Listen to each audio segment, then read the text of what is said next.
Most people don't have a clue how the stock market works. But if you can manage to understand how the markets work, guys, you can make a lot of money. If you understand when to position yourself or where to position yourself in the stock market and how the stock market works, you can always make money. I'm going to explain to you guys exactly how it works and basically explain to you the things that you don't get to hear about and see on the internet. And a lot of people try to make this complicated, but it's actually pretty simple. Look, guys, this here is your stock market, right? This is any indice, whether it's the NASDAQ, okay, NAS 100 or Dow Jones or S&P. It's going to have a lot of volatilities, ups and downs and ups and downs and ups. And of course, your job is to position yourself here, here, here. But sometimes you end up entering here, the tops, right? And you're, of course, waiting for this. I want you to understand one thing. The stock market works in cycles. Okay? This is a cycle. Let's call it cycle 1. Here's cycle. I think I messed up the spelling. You guys get it. Cycle 3. Okay, so 3 cycles, let's say. What do these cycles represent? Well, each cycle, guys, has a different set of events. Okay, so let's say this was 2023, and this is 2024, and here's 2025, and then somewhere down the line, you'll have something like 2026. Okay. So these are all representations of years. And in each year, there's something that has happened to cause the volatility, right?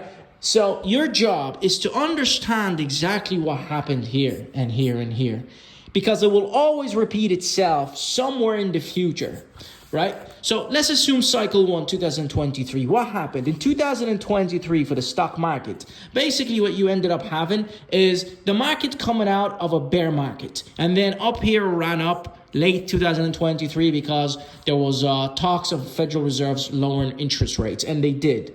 And the market shot up.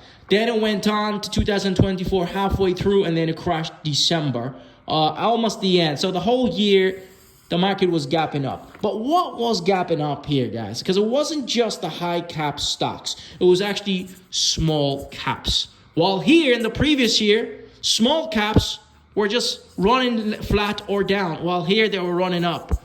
See, that something happened here to cause small cap stocks to go down, while here it caused small cap stocks to go up. What is it? Well, small caps go up because they have high debts. And with interest rates being low, they can borrow cheap money to expand. And of course, their expenses drop because now their interest payments are low. While here, their interest payments are high. They have no hope of paying their debts and refinancing and growing. So of course, their stock is going to be low. Nobody wants to touch it. So see, this cycle was a struggle for small cap, but also it was good for the high caps because the high caps were actually doing good financially in 2023. They were just coming out of a hole after the bear market. While 2024, it was a good year for both high cap and small cap because small cap were benefiting off the hype of low rates, while high cap stocks or low caps or small caps were benefiting off the hype, while high cap stocks were benefiting off the growth in the economy. Now, 2025, what happened? Small caps ended up struggling, majority of small caps, guys.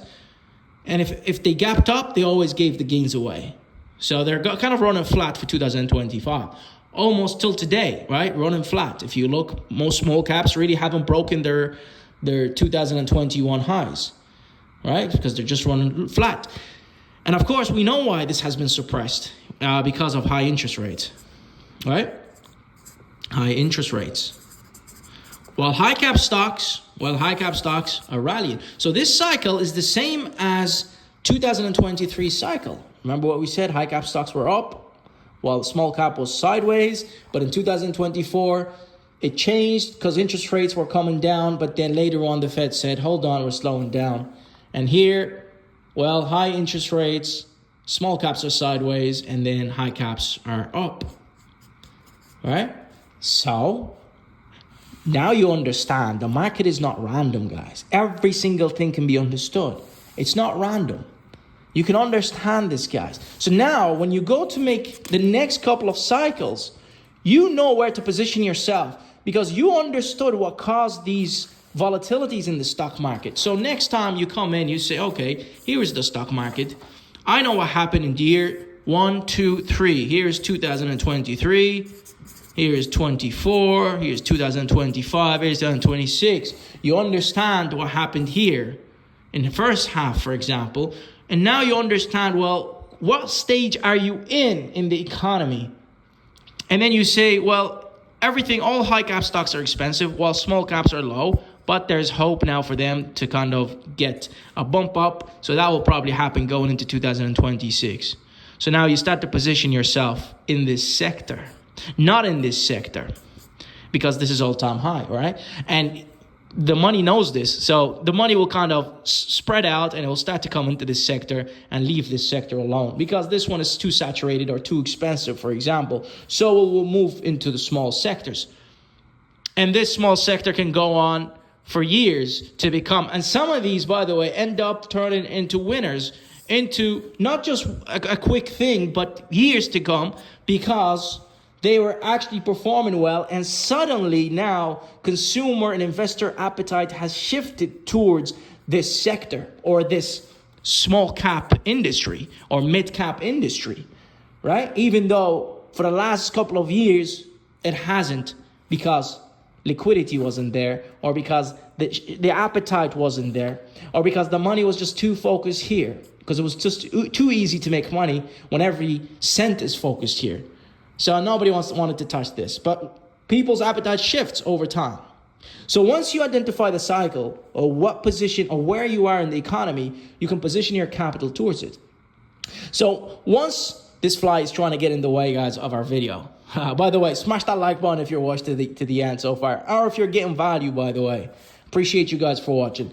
But basically, guys, once you know the cycle, you can position yourself for it. And you will always come out on top. And by the way, there's also a cycle of just this downwards movement. And this usually comes after the economy or inflation gaps up or the economy kind of slows down, right? So you'll have like sell-offs or it just doesn't make sense. And usually you have that after a couple of years because something will come out where it will spook investors and all the saturated markets will kind of get dissolved and the money just gets dissolved and goes back into bank accounts and savings. And then you'll have a cycle of just this. And that's where you call correction or bear markets. Okay, guys, so you have to understand this and you'll always come out on top. Where are we in the cycle? We're actually here, right? We're about to enter this here because we're here and low rates are coming. So you're about to enter this cycle of craziness. Okay, guys, hopefully you enjoyed this. Thank you for watching. Appreciate you as always. See you next time. And everything can be explained in the stock market. Peace.